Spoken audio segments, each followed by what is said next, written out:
Bienvenidos un día más a los estudios que estamos haciendo con el libro de Apocalipsis en esta serie que se llama El fin de los tiempos. Hoy día vamos a estudiar el capítulo 1, versículos 4 al 8 y el título es La doxología del Creador. Y antes de continuar, me gustaría leer las escrituras contigo que dice el versículo 4, yo Juan les escribo esta carta a las 7 iglesias que están en la provincia de Asia. Gracia y paz a ustedes de aquel que es, que siempre era y que aún está por venir, del Espíritu de 7 aspectos que está delante de su trono y de Jesucristo. Él es el testigo fiel de estas cosas, el primero en resucitar de los muertos y el gobernante de todos los reyes del mundo.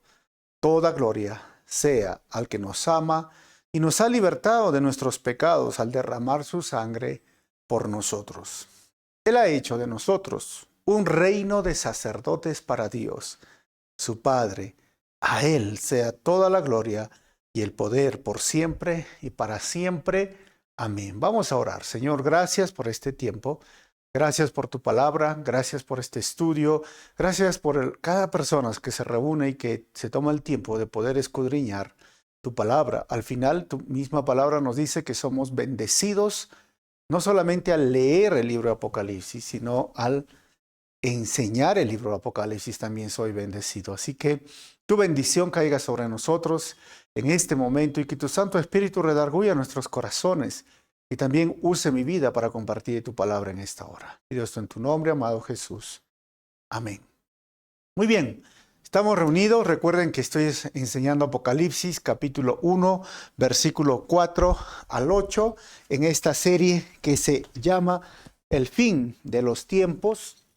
Y el título es la doxología al Creador. Así que vamos a ir viendo versículo por versículo y a manera de introducción, recuerden, ¿quién escribió el libro? Fue el apóstol Juan. ¿Cuándo fue escrito? El año 90 al 96 después de Cristo. Otra pregunta, ¿a quién fue escrito? Pues obviamente a las 7 iglesias en la provincia romana de Asia. Cuarta pregunta, ¿de dónde fue escrito? Desde la isla de Patmos. Estoy repasando un poco la introducción que ya hice en el video anterior. Quinta pregunta, ¿qué género de literatura es el libro? Pues es profética o lo que se conoce como literatura apocalíptica. Y esta literatura apocalíptica tiene características muy interesantes, ¿no? Uno es el uso de símbolos, a veces imágenes, lo que nosotros llamaríamos metáforas, símiles, ¿no? Las formas literarias, también el uso de colores, ¿no?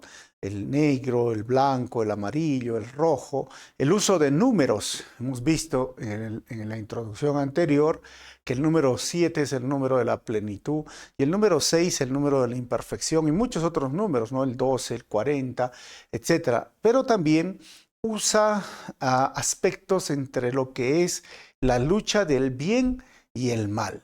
También el poder soberano de Dios y la lucha que enfrenta este ángel caído llamado Satanás, o sea, la lucha entre el bien y el mal, la luz con la oscuridad. Pero también, ¿sabes? Hay algo muy interesante.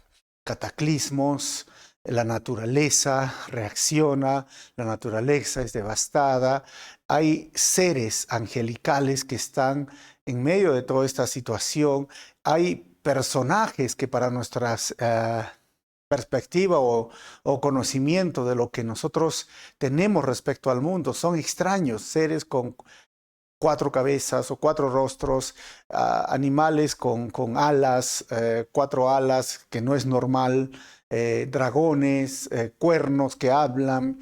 ¿Qué más tenemos? Tenemos bestias que surgen del mar, de la tierra. O sea, esta escritura es particular y propia de los judíos o del Medio Oriente. Recuerden que la Biblia fue escrita en esta parte del Oriente, pero muchos del Occidente, que son la mayoría de los reformadores o teólogos que tenemos en escritos, han tratado de interpretarlo bajo su perspectiva, pero debemos interpretarlo y estudiarlo bajo la perspectiva donde fue escrito. Y es por esto que creemos, y hemos visto ya en el estudio anterior, que es un libro que habla de la historia, pero también habla del futuro.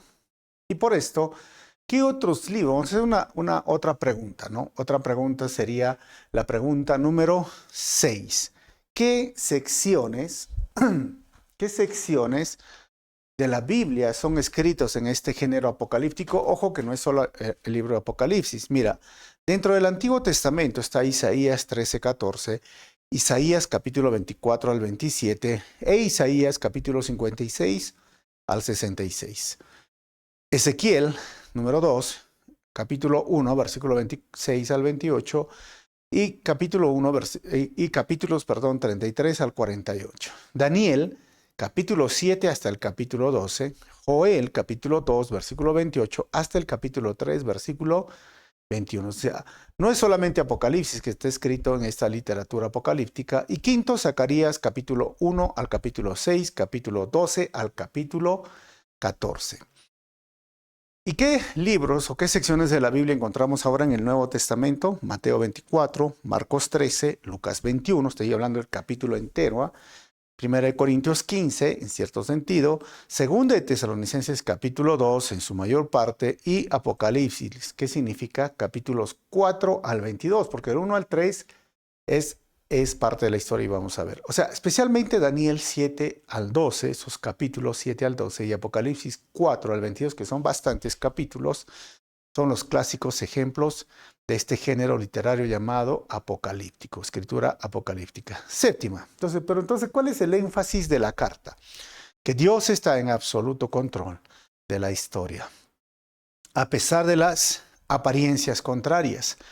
¿Cuál es el otro énfasis? Que el pueblo de Dios está destinado a sufrir en el presente, mas la salvación está segura en Dios. Tercero, el juicio de Dios vendrá sobre los responsables del sufrimiento de la iglesia.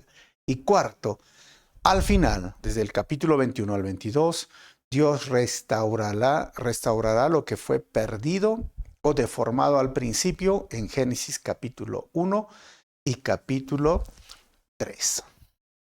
Estos son partes de lo que nosotros estamos viendo, la introducción, podríamos llamarlo 2 o B, porque ya hice una introducción bien amplia en el primer estudio. Si no lo has visto, revísalo nomás. Estamos haciendo un álbum o una lista de reproducción que solo va a hablar de Apocalipsis, que esta es la segunda vez que vamos a desarrollar versículo por versículo. ¿Ok? Entonces, atento. Y ahora vamos a ver un poco más en la introducción para recordar por si te has perdido. Todo esto, el panorama general de este libro, empieza con Yo soy el Alfa. Capítulo 1, versículo 18, que es la primera parte del alfabeto. Y todo el libro lo dividiríamos en 3 partes grandes, que la primera, que tiene que ver con el capítulo 1, versículo 19, que es, escribe, Juan, lo que has visto, las cosas que suceden ahora y como las que van a suceder. Y terminará con el Alfa y la Omega, capítulo 22, versículo 13. ¿Y qué son las cosas que ha visto? Pues obviamente el capítulo 1. ¿Y qué son las cosas que suceden ahora? Capítulo 2 y capítulo 3, que es el mensaje a las 7 iglesias. Y vamos a ver si suceden ahora en el tiempo de Juan o también suceden ahora en nuestro tiempo. Pero a partir del capítulo 4 al 22 es futurista, o sea, cómo las que van a suceder, o sea, las cosas que van a suceder, y eso vamos a ir estudiándolo poco a poco. Ahora, en el capítulo 1 vamos a ver la revelación de Cristo a Juan. En el capítulo 2 al capítulo 3, las cartas de Cristo a las 7 iglesias. Y el capítulo 4 al 22 vamos a ver a Cristo como juez, la tribulación, capítulo 6 al capítulo 18. El regreso de Cristo en el capítulo 19, el milenio en el capítulo 20 y la condición eterna, capítulo 21 y 22. ¿Cuál es la perspectiva del capítulo 1 al capítulo 3? Historia, como les dije, mira hacia atrás. Y del capítulo 4 al 22, profecía, mira hacia adelante. ¿Cuál es el estilo? En los capítulos 1 al 3, mensajes. capítulo 4 al 22, observaciones y preguntas. ¿Y cuál es el escenario del capítulo 1 al 3? El escenario es en la tierra.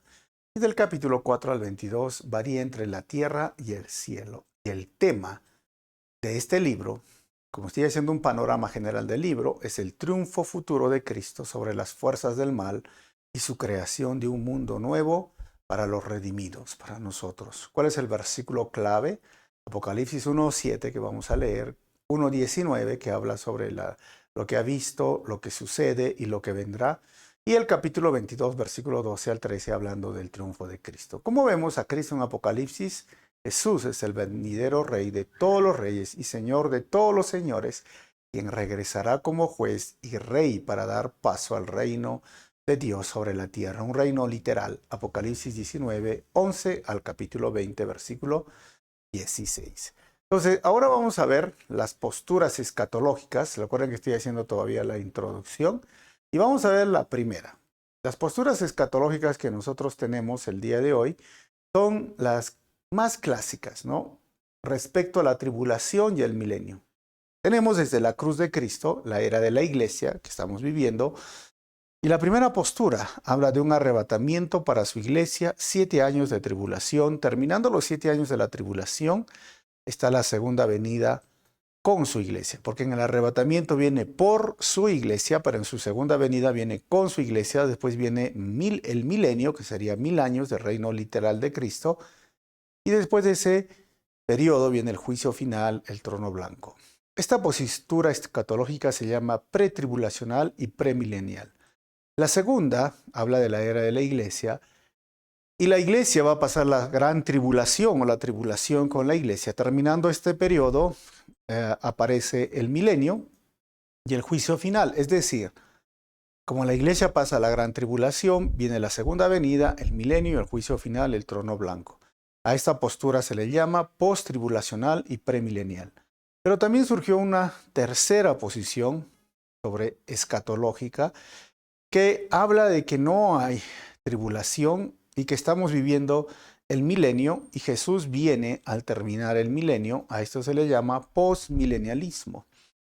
Y otra cuarta postura es que estamos dentro de la era de la iglesia y no hay un milenio literal sino simbólico. Y al terminar esto, Jesús viene y viene el juicio final y esto se le llama amilenialismo.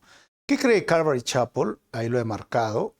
Esto es nuestra postura de Calvary Chapel. Ahora, y cuando yo digo postura, es porque a lo largo de la historia han surgido personas, han surgido ideas, han surgido teólogos, han surgido intérpretes de muchas fuentes y de muchos contextos culturales. Pero como dije, necesitamos entender la palabra de Dios desde la perspectiva del Oriente.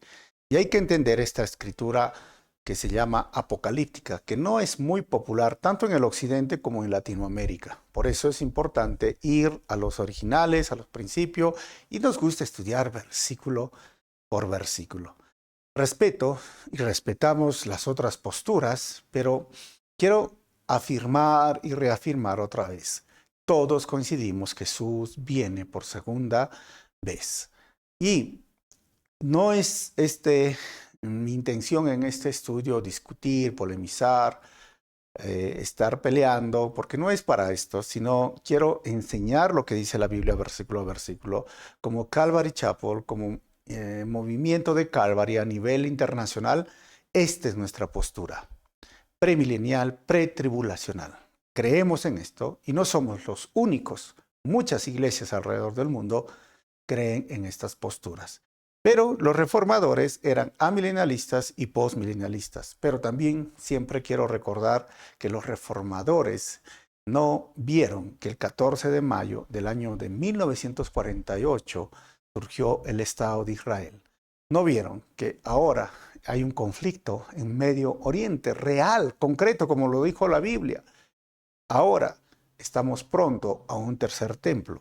Eso no lo vieron los reformadores. Así que, bueno, esto es para continuar. Recuerden que fue a la ciudad de Éfeso, esta región donde Juan se dirigió. Y el bosquejo de nuestro estudio es la doxología al Creador. Del 4 al 5a vamos a ver los saludos de Juan en la doxología al Creador. Del 5b al 6, motivos para la doxología al Creador. Y del versículo 7 al 8, razones para la doxología al Creador. Así que vamos a ir estudiando. Yo, Juan, les escribo esta carta a las 7 iglesias que están en la provincia de Asia, y esto es Éfeso. Gracia y paz a ustedes de aquel que es, que siempre era y que aún está por venir, y del Espíritu de 7 aspectos que está delante de su trono. ¿Qué quiere decir? Ya sabemos que es Juan, y cuando habla de gracia, en el griego es la palabra charis o charis, y paz en el hebreo shalom, porque había la iglesia compuesta de judíos y gentiles, y era un típico saludo. Entonces, cuando dice que Juan, yo les escribo a estas 7 iglesias, mire, la palabra iglesia en el griego es eclesía, y que proviene de 2 palabras que son conocidas. Uno, salido de, y llamado. O sea, es los que han sido llamados, en otras palabras. Pero es curioso que en Romanos 2, 28 al 29, a la iglesia se le llama judíos por fe. Y en Gálatas 6, 16 y Primera de Pedro 2, 5 y 9 y Apocalipsis 1, 6 se le llama el nuevo pueblo de Dios. Y en Hechos 11, 26 en la ciudad de Antioquía se les llamó por primera vez cristianos. Pero Pablo los conocía cuando él relata su testimonio en Hechos 22, 4 al 5, los del camino. Entonces, esta carta está dirigida a los que han sido llamados, los que han salido del mundo y los que han sido llamados de parte de Dios. Es decir, hemos escuchado el llamado eficaz. Han sido muchos llamados de forma general, pero hemos respondido. ¿Y por qué hemos respondido? Porque Dios puso fe y yo he respondido a la fe. Porque Dios me hizo ver, puso convicción en mi corazón. Y sabes, yo respondí, porque eso es la soberanía de Dios y la respuesta del hombre actúa en conjunto. Por lo tanto, soy elegido, soy escogido, soy el nuevo pueblo de Dios, soy cristiano, soy los del camino, como quieran llamarnos, soy y somos la iglesia del Señor. Y esta carta fue dirigida a estas 7 iglesias y a todas las iglesias hasta el día de hoy. Esta región, si nosotros podemos decir, ¿dónde queda? Mira, nosotros estamos aquí en Perú, en Sudamérica, tenemos que trasladarnos al norte de África hasta el oriente, lo vamos a agrandar hasta lo que hoy consideramos Turquía. Voy a marcar Israel ahora como nación y esta parte de Turquía y lo voy a agrandar. Esta es la serie de 7 iglesias, Éfeso, Esmirna, Pérgamo, Tiatira, Sardis, Filadelfia y la Odisea, que fue dirigida esta carta. Entonces, es importante que podamos recordar y entender. Ahora, el texto dice, a ustedes de aquel que es y que siempre era y que aún está por venir. ¿Sabes? Esto era el título que se lo conocía a Dios, a Jehová, en Éxodo 3:14, cuando Jehová le dice a Moisés que vaya al pueblo a decir que ha llegado el momento de su libertad. Dijo, ¿pero quién me envía? Y él dijo, yo soy el que soy. Dile esto al pueblo de Israel, yo soy, me ha enviado a ustedes. Y ese es el título que se lo conocía a Dios poderoso, lo que se conoce como el tetragramatón, YHWH. Y ese YHWH, de ahí sale la palabra Elohim y Adonai marcado, Yahweh, Yahweh, Adonai y Elohim, porque era imposible que los judíos lo pronuncien, era tan sagrado. Y al punto que cuando los copistas, o sea, cuando recuerden que no había fotocopias, ¿no? Entonces empezaban y llegaba el nombre de Dios, se iban, se purificaban con un baño especial, se ponían, cambiaban de ropa para escribir el tetragramatón, YHWH, porque era santo, porque el yo soy el que soy era el nombre en el cual ellos conocían y respetaban la soberanía, la eminencia, la trascendencia del Dios creador y soberano. Y ahora, ¿quién es identificado con este nombre? Pues Jesucristo. Dice, el que es, el que era y el que ha de venir. Yo soy el que soy. ¿Y de qué está hablando también esto? Miren, cuando miramos estos versículos, está hablando de su eternidad. Dios no tiene principio, el que era y el que es. Dios es eterno, Dios es ajeno a su creación. Y está hablando de su autoexistencia, porque hay personas que dicen, ¿quién creó a Dios? No, pues Dios es ajeno a su creación. No tiene sentido esa pregunta. Y de su inmutabilidad, que Dios no cambia. Dios es el mismo ayer, hoy y siempre. La eternidad de Dios es totalmente, muchas veces, inconcebible. ¿Por qué? Porque algunos dicen, el universo tuvo que tener un comienzo, pero algo lo hizo comenzar. Pues eso es Dios. A los mismos científicos hablan de esto, que hubo un comienzo. Y algunos tratan de explicar la nada, pero esa nada, ¿saben cómo se llama? Dios. Dios es eterno, Dios es autoexistente y Dios es inmutable, el que es, el que era y el que ha de venir. Yo soy el que soy. O sea, es Dios mismo ahora en la persona de nuestro Señor Jesucristo. Y el texto dice, ¿sabes? No solamente está hablando de Jesucristo, dice, y del Espíritu de 7 aspectos que están delante de su trono. En algunos textos dice los 7 espíritus, pero ¿sabes? Es de 7 aspectos, como el trono. Con la inteligencia artificial se ha sacado imágenes. ¿Cómo sería el trono de Dios con 24 ancianos? Eso lo vamos a ver más adelante. Pero, ¿sabes? Es una referencia al Espíritu Santo. Isaías 7:2 dice, y el Espíritu del Señor reposará sobre él, hablando de Jesucristo, el Espíritu de sabiduría y de entendimiento, el Espíritu de consejo y de poder. Ahí están los 7 aspectos del Espíritu del Señor: sabiduría, entendimiento, consejo y de poder, y el espíritu de conocimiento y de temor al Señor. Claramente hace una referencia, por eso es importante estudiar toda la Biblia. En Zacarías 4, 1 al 10, habla de los 2 olivos, el aceite cayendo sobre una lámpara de 7 brazos que está clarificado en lo que es el Espíritu Santo. Eso lo vamos a ver más adelante, pero también estamos estudiando los días miércoles los profetas menores y vamos a estudiar Zacarías. Pero más claro, en Apocalipsis 4:5 dice, del trono de Dios salían relámpagos y estruendo de truenos. Delante del trono habían 7 antorchas con llamas encendidas, como era menorá. Esto es el Espíritu de Dios de 7 aspectos. Una imagen con 24 ancianos que nos puede dar del trono de Dios, con los querubines, con los ángeles y con Dios y con el menorá, es ahora que está esta lámpara de 7 llamas, de 7 aspectos del Espíritu. ¿Y de quién está hablando? Del Espíritu Santo. Es decir, la Trinidad está ahí, el Padre, el Hijo y el Espíritu Santo. Obviamente la palabra Trinidad no la encontramos en la Biblia porque es un término teológico, ¿sí? No es algo que nosotros podemos decir, oh, la Trinidad está explícita ahí, palabra Trinidad, pero sabes, está implícita desde Génesis hasta Apocalipsis, que lo estamos leyendo en este momento. Entonces, ¿quién es y a quién se refiere? Jesús, ahora con el Espíritu Santo que está en este trono que vemos en Apocalipsis. Ahora el versículo 5 dice, y de Jesucristo, ahora ya hemos visto, el Espíritu Santo, Jesucristo, el Padre, la Trinidad, y de Jesucristo. ¿Y qué dice de Jesucristo el versículo 5?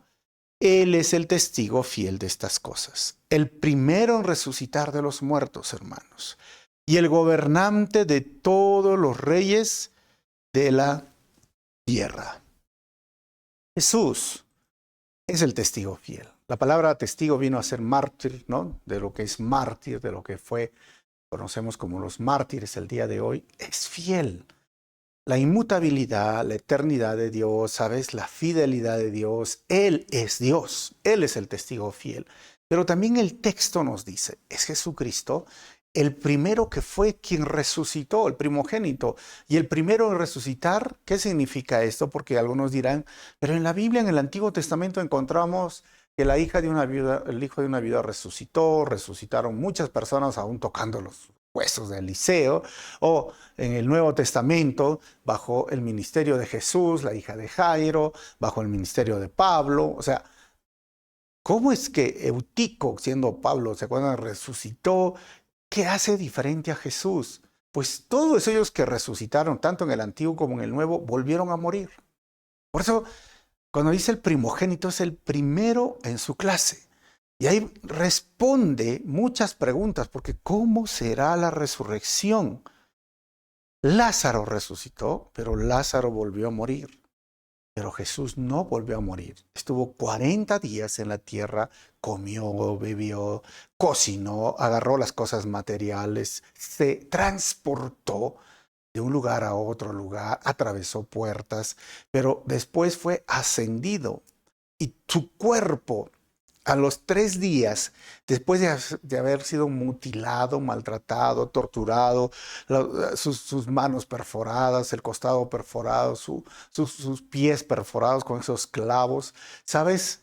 Se levantó y estuvo caminando. Estuvo inteligente, consciente, recordó a todos sus discípulos, les explicó las escrituras a estos dos que estaban camino a Emaús. Él estuvo con las personas, pero él tenía un cuerpo ya no adolorido, ya no maltratado, un cuerpo, yo diría, 1000% mejorado, y es el mismo cuerpo que tú y yo vamos a tener un día. Es decir, vamos a tener un cambio en nuestro ADN, pero no vamos a cambiar de ADN, y no nos van a borrar el chip o la memoria, porque algunos dicen, cuando estés en el cielo te van a borrar la memoria. Jesús tenía memoria, Jesús sabía quiénes eran los discípulos, Jesús recordaba Jerusalén, Jesús recordaba el Antiguo Testamento, o sea, había inteligencia, había memoria, pero, ¿sabes? Ya no había el dolor que el cuerpo experimentaba, porque este cuerpo está sujeto a la condenación, al pecado, a lo que se llama la muerte física como consecuencia del pecado, a la enfermedad, al dolor, al sufrimiento. Por eso Pablo decía en Corintios, 1 Corintios 15, ¿sabes? Este cuerpo es corruptible, está corrupto, está contaminado, se tiene que vestir de incorruptible. Y así como tú plantas la semilla en el suelo, una semillita de una planta, y muere y crece un árbol, algo diferente, así va a ser nuestro cuerpo. Pero eso es un misterio, dice Pablo, porque un abrir y cerrar de ojos. Si estamos vivos, nuestros cuerpos serán transformados y nos encontraremos con el Señor en el aire. Por eso le dije, tienen que leer 2 de Tesalonicenses. Y Él es el primero, porque si tú vas a Israel y en el tiempo de Jesús, la tumba está vacía. Él venció la muerte, hermanos. Él mostró las huellas de sus manos a sus discípulos diciendo, estoy vivo, soy yo, mírenme. ¿Sabes, hermano? Jesús es el primero en su clase en ser resucitado con un cuerpo diferente y mejorado al 1000%, con el mismo ADN y con la misma inteligencia o memoria. ¿Sabes? Esto me da dos cosas: esperanza. Esperanza de que mis problemas físicos, yo tengo problemas, enfermedad como tinnitus, mi vista, mi rosácea y muchas cosas, tienen fecha límite. No lo voy a tener siempre por la eternidad. Hay esperanza para aquellas personas con una discapacidad. Si están en una silla de ruedas, mira, van a correr. Hay esperanza con aquellas personas con una enfermedad terminal que en el futuro, en el cielo, porque Él es el primogénito de los muertos, que resucitó, que nos da nuestro Señor Jesucristo. Pero también, lo segundo, es la esperanza de volver a ver, de volver a abrazar, de volver a encontrarnos con nuestros seres queridos. Yo veré a mi mamita, a mi papá, que ya están en casa, ¿no?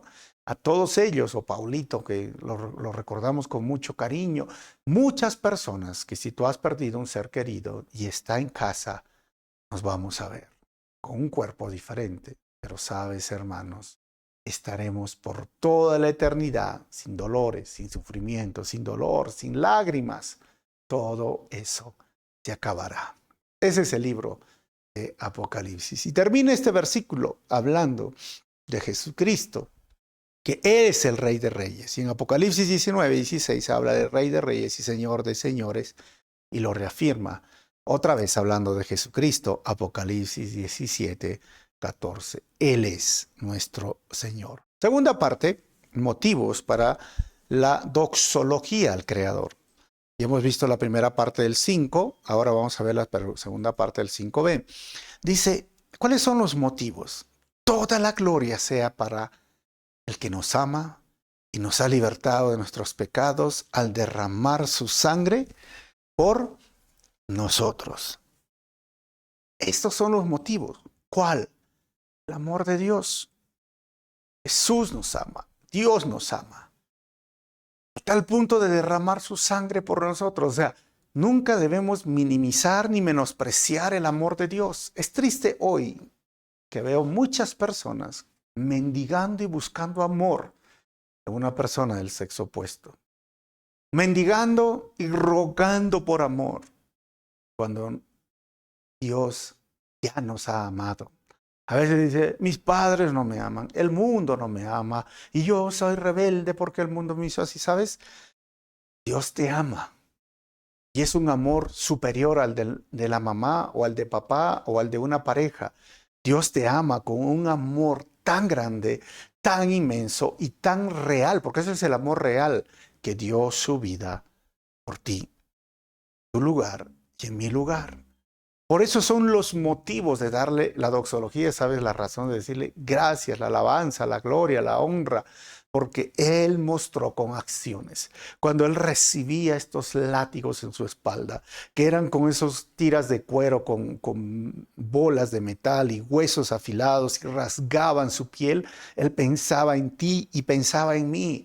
Cuando le hicieron cargar ese madero, Él pensaba en ti y pensaba en mí, porque era la única forma de que nosotros podamos ser libres de la condenación. Y Romanos 5:8 dice, pero Dios mostró el gran amor que tiene al enviar a Cristo a morir por nosotros cuando todavía éramos pecadores. O sea, yo no hice nada para merecer ese amor. Yo era pecador, pero Él murió.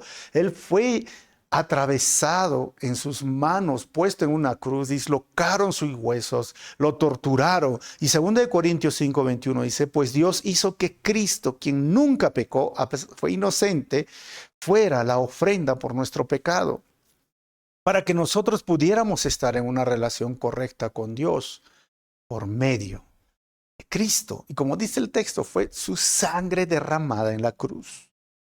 Se oscureció de las 12 del día hasta las 3 de la tarde, porque el Creador, el Dios hecho carne, murió por nosotros los pecadores. El Hijo de Dios muriendo para que tú y yo llegásemos a ser hijos de Dios. El amor de Dios fue tan grande para demostrarlo con hechos reales, que era la única forma de poder ser salvos, poder reconciliarnos. Y por eso son los motivos de darle toda la gloria y la honra al Señor. No es un tema de religión, no es un tema simplemente de decir, oye, si tú crees esto está bien. No, es un hecho real y la historia lo corrobora. Mira, todo lo que nosotros hoy vemos alrededor nuestro se mueve en torno a Jesucristo. Él es el creador, Él es el sustentador. Y la religión no te libra de tus pecados, las buenas obras, el hecho de simplemente de pensar en Jesús, no, ¿sabes? Es aceptar lo que Él hizo en la cruz por ti, pedirle perdón, humillarte ante el Señor y vivir agradecidos y darle la gloria y la honra al único Dios. ¿Y por qué más hay otro motivo? El versículo 6 dice, no solo es su muerte y su sangre derramada, sino que a través de ese sacrificio Él ha hecho de nosotros un reino de sacerdotes para Dios, su Padre. A Él sea toda la gloria y el poder por siempre y para siempre. Amén. ¿Sabes? Cuando habían en el Antiguo Testamento un sumo sacerdote y los sacerdotes, esto significaba que nadie podía ser sacerdote si no nacía sacerdote bajo el linaje de Aarón, o mejor dicho, de la tribu de Leví, venían los levitas, los servidores, pero del linaje, o sea, de los hijos de Aarón, los sacerdotes, y de ahí el mayor, el sumo sacerdote. O sea, se nacía, no se lograba por méritos, se nacía. Yo me imagino, ¿no? Una persona dice, yo quiero ser sacerdote, pero no eres descendencia de Aarón, no puedes. Pero me voy a portar bien, no puedes. Quizás había celos o recelos en esa época, pero había como, uy, yo soy sacerdote, yo soy sumo sacerdote. Y era un tema de privilegio, era un tema de respeto, era un tema de honra ser un sacerdote. ¿Sabes? El día de hoy, por lo que hizo Jesús en la cruz, por derramar su sangre, por tus pecados y mis pecados, y satisfacer la ira de un Dios que ha sido ofendido, y más que eso, nos ha hecho, aun siendo gentiles y siendo pecadores, como dijo Pablo en Romanos, Él nos da una nueva posición. Él nos ha hecho a nosotros ahora sacerdotes. Por eso en Pedro, en la carta de Primera de Pedro, en la epístola de Primera de Pedro, capítulo 2, versículo 9, dice, pero ustedes no son así, porque ahora que saben que son ustedes, el pueblo elegido. Dice, son sacerdotes del rey. Una nación santa. Posesión exclusiva de Dios. Por eso puede mostrar a otros la bondad de Dios. Pues Él los ha llamado a salir de la oscuridad y entrar en la luz maravillosa. ¿Sabes? Somos pueblo elegido, somos pueblo, somos sacerdotes del rey, somos nación santa. Somos posesión exclusiva de Dios. ¿Y qué hemos hecho para merecer esto? Nada. Son en los méritos de Cristo que nosotros tenemos el día de hoy. Nunca consideres simplemente como un aspecto religioso lo que somos hijos de Dios o cristianos. No, porque la gracia que nos salva nos da mucho más de lo que nosotros merecemos o imaginamos. O sea, con el perdón ya hubiera sido suficiente. Señor, gracias por perdonarme y darme vida eterna. No, pero sabes, te ha hecho una nación santa. Te ha hecho somos sacerdotes del rey. Somos elegidos, somos exclusivos. O sea, realmente tenemos mucho más de lo que nosotros merecemos. Un sacerdote podía entrar al lugar santo. O sea, un sacerdote tiene el derecho de entrar al lugar santo de Dios por medio de Jesucristo, nuestro sumo sacerdote. Esto fue el punto principal de Lutero en la Reforma. No está diciendo ahora sacerdote como los curas que encontramos bajo la tesis católica, ¿no? Ellos se sentían muy exclusivos, pero la Biblia dice que todos nosotros, todos, o sea, no hay yo como pastor no soy el sacerdote, o sea, todos hoy somos sacerdotes. Todos hoy somos sacerdotes del rey, todos hoy somos la nación santa, todos hoy somos exclusivos de parte de Dios y somos elegidos por Dios. Hombres y mujeres podemos entrar al lugar santo, a la presencia misma de Dios. Por eso es que por la sangre de Jesucristo, el escritor de Hebreos dice, nuestro sumo sacerdote hizo un sacrificio y una vez y para siempre. Ya no necesitamos hacer más sacrificios. Él entró con su propia sangre, roció el propiciatorio y ahora el velo ha sido rasgado y por medio de Jesucristo, a través de la oración, podemos estar en su presencia misma del Señor. Eso es un privilegio que ni todos en el pueblo de Israel lo tenían, ni todo el día de hoy lo tienen. Solo lo tienen aquellos que han nacido de nuevo, aquellos que son hijos de Dios, aquellos que se han arrepentido de sus pecados, aquellos que lo han hecho a Jesucristo su Señor y Salvador. Si tú eres uno de ellos, entra a la presencia misma del Señor. Es un privilegio inmerecido que lo tenemos, pero Dios ha placido dárnelos, porque así Dios nos ama. Ahora, la última parte, y para terminar este estudio, vamos a ver el versículo 7 al 8, razones para la doxología del al Creador. Versículo 7. Miren, Él viene en las nubes del cielo, y todos lo verán, incluso aquellos que lo traspasaron, y todas las naciones del mundo se lamentarán por él. Sí, amén. Y este versículo es muy interesante lo que muestra Juan, ¿no?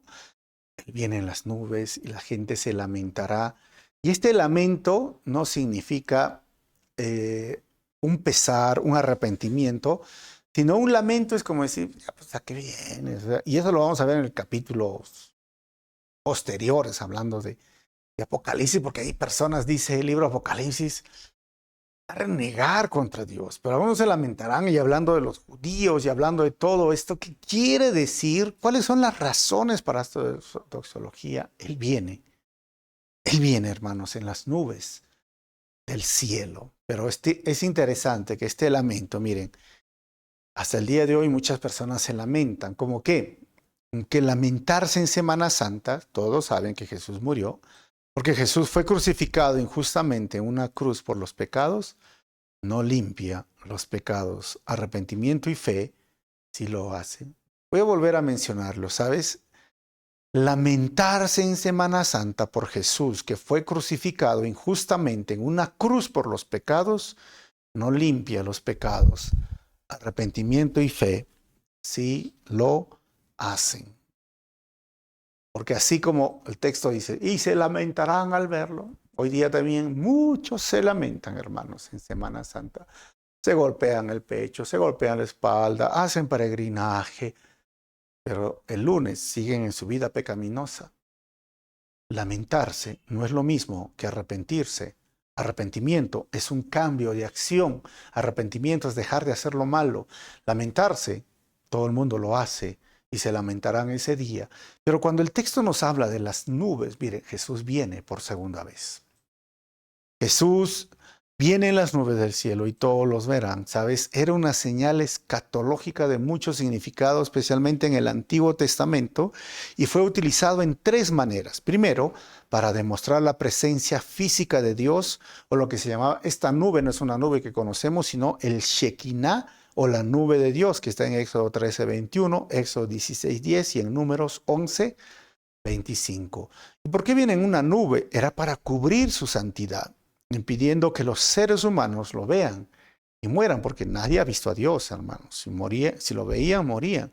Y tres, para transportar la deidad en Isaías 19:1. Esta misma nube que se ve en su Shekinah con sus ángeles cuando Él venga, Daniel capítulo 7, versículo 13 dice, mientras continuó mi visión esa noche, vi a alguien parecido a un hijo de hombre descender con las nubes del cielo, la Shekinah.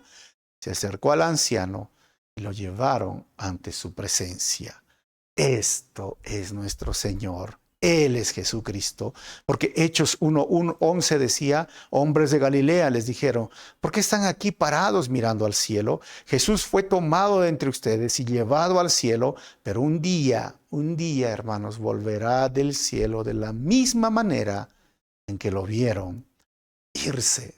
Nuestro Señor viene con su iglesia en la segunda venida. Y Zacarías 12:10 dice, entonces derramaré un espíritu de gracia y oración sobre la familia de David y sobre los habitantes de Jerusalén. Me mirarán a mí, a quien atravesaron, y harán duelo por él como por un hijo único. Se lamentarán amargamente como quien llora la muerte de un hijo varón. Cuando Jesús venga, ¿sabes? No está hablando de los 4 soldados, está hablando de los judíos, porque habla de la casa de David, que harán lamento, pesar, porque, ¿sabes? Ellos siguen creyendo que Jesús no es el Mesías. Ellos siguen esperando su Mesías. Y a veces ya han nombrado un Mesías, que vendrá a ser un anticristo. Hoy ellos no entienden que Jesús es el Mesías. Muchos, pero muchos judíos sí, pero la gran mayoría no. Por eso algunos dicen, no, es que está hablando de los romanos. No, está hablando en el texto, en Zacarías, dice, cuando Él venga, donde todo ojo lo verá. Esa es su segunda venida, porque en el arrebatamiento viene por su iglesia. Y será sorpresivo. Acá será después de los 7 años de la gran tribulación en esa nube. Y ellos dirán, oh, por fin, porque van a ser perseguidos después de 3 años y medio. Eso lo vamos a ver cómo la nación de Israel va a ser perseguida. Entonces, hermanos, estas son una más de las razones para dar la gloria y la alabanza al Señor. Versículo 8 y terminamos. Yo soy el Alfa y la Omega, dice el Señor. El principio y el fin, dice el Señor Dios. Yo soy el que es y que siempre era y que aún está por venir. No ha venido todavía el Todopoderoso. Así que vuelve a repetir lo que hemos leído. Y Él es el Todopoderoso. Y el Alfa y la Omega son, hablando del principio del abecedario griego, Alfa y Omega, que es un término para decir que Él es eterno. Y Jesús es entonces el yo soy, el Alfa y el Omega, el Señor, el Yahweh, el Tetragramatón, el Dios Yahweh y Elohim, el que es, el que era y que vendrá, el Shaddai, el Todopoderoso. Por eso Hebreos 13:8 dice, Jesucristo es el mismo, ayer, hoy y por los siglos. Hermanos, Él es el Todopoderoso. Él es el omnipotente. Por eso debemos dar la gloria y la honra a Él, porque siendo el Todopoderoso y el Omnipotente, dejó su gloria para venir como un bebé y nacer en Belén. Crecer en medio de los seres humanos. No podía ni sostener su cuellito, tú has visto un bebé. Tenían que cambiarle los pañales, tenían que enseñarle a caminar, tenía que aprender a correr. Y creció y vivió una vida sin pecado. Fue tentado en todo, pero, ¿sabes? Sin pecado. Y murió siendo tratado de forma injusta, siendo tratado como un cruel ladrón. La muerte vergonzosa de la cruz que los romanos hacían, hermanos, era cruel, era un acto de tortura. Crucificaron a Él como un vulgar ladrón para que tú y yo hoy podamos tener vida eterna. Él, el Todopoderoso, Él el que podía abrir su boca, como dice Mateo, y hacer que millares de ángeles vengan y los destruyan a estos burladores, a estos torturadores, hombres crueles.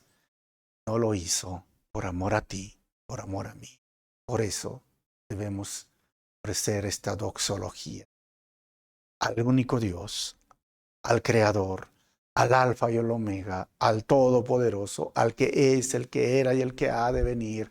Él es el gran yo soy. ¿Quién es? Jesucristo, nuestro Señor, el Todopoderoso. Y el Todopoderoso, recuérdalo muy bien, Jesús es el Dios Todopoderoso que ejerce control soberano sobre toda persona, objeto y suceso, de tal forma que ni siquiera una molécula en el universo está fuera de su dominio. Él, como dice el escritor de Colosenses, Pablo, Él es el que sostiene este mundo. Él es el que permite que el oxígeno tenga la cantidad exacta de nitrógeno, hidrógeno y otros componentes que necesitamos. Él hace que nuestra piel se regenere. Él hace que nuestro ADN, ¿sabes? Se regeneren nuestras células, las moléculas, el cuerpo, el sistema. Él hace que el universo funcione a tal precisión, que se llama el ajuste fino del universo. Él hace que todo se preserve, se sostenga, se funcione. Él es el sustentador y el dador de la vida, el que vino en Belén, el que murió en la cruz y hoy, si eres hijo de Dios, mora en tu corazón. Debemos estar agradecidos y darle siempre nuestra alabanza, nuestro servicio, nuestra gratitud y sobre todo darle la honra alejándonos del pecado. Vamos a terminar con 4 conclusiones el día de hoy este estudio. Primero, la resurrección de Jesús con un nuevo cuerpo es la esperanza de una nueva vida para sus hijos y la esperanza de un nuevo encuentro con nuestros seres amados que ya están en casa. Y número 2, lo que hemos visto el día de hoy. Ahora somos su pueblo elegido. Somos sacerdotes, una nación santa y mucho más, todo por los méritos de Cristo. Así que toda la gloria, hermanos, sea para Él. Número 3, lo que hemos visto el día de hoy. Muchos se lamentan ahora al ver a Jesús en una cruz. pero no se lamentan de seguir viviendo en su pecado y se arrepienten de su manera de vivir.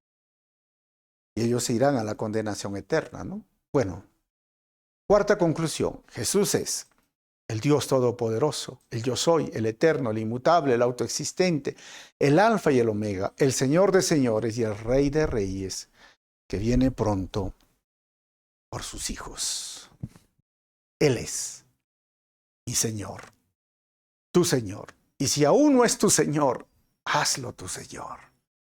Porque sabes, toda rodilla se doblará ante Él. O lo haces diciéndole, gracias Señor por salvarme, o lo haces diciéndole, ¿sabes qué? Perdóname, no quiero ir al lago de fuego, pero ya no hay gracia, solo hay juicio. Y el juicio es, vas a pagar tus pecados en el lago de fuego. Hoy puedes arrepentirte, hoy puedes ser salvo. Vamos a orar. Padre, quiero darte gracias una vez más por este día. Si hay personas que están escuchando esta enseñanza y aún no te conocen, mi oración es para que ellos puedan dejar lo malo que están haciendo, volverse a ti, que puedan hacerte a ti su Señor y Salvador y aprender a obedecer tus mandamientos, congregar en un lugar donde se predica la sana doctrina y crecer, y crecer, y crecer como una planta que da muchos frutos. Al 30, al 60 y al 100 por uno, que sean esa buena semilla. Pero si hay aquí personas que ya están escuchando esta enseñanza y son hijos tuyos, como yo o como muchas otras personas, Señor, que siempre te demos la alabanza, la doxología, a ti sea la gloria, a ti sea la honra. Tú te lo mereces, tú eres el yo soy, tú eres el que ha de venir, el que es y el que siempre fue, tú eres el Todopoderoso, el Shaddai, el Elohim, el Adonai, el Yahweh, tú eres Jesucristo, el Dios hecho carne, el Dios compasivo, el Dios que mora en nuestros corazones, el que está en nosotros y merece la alabanza de su creación.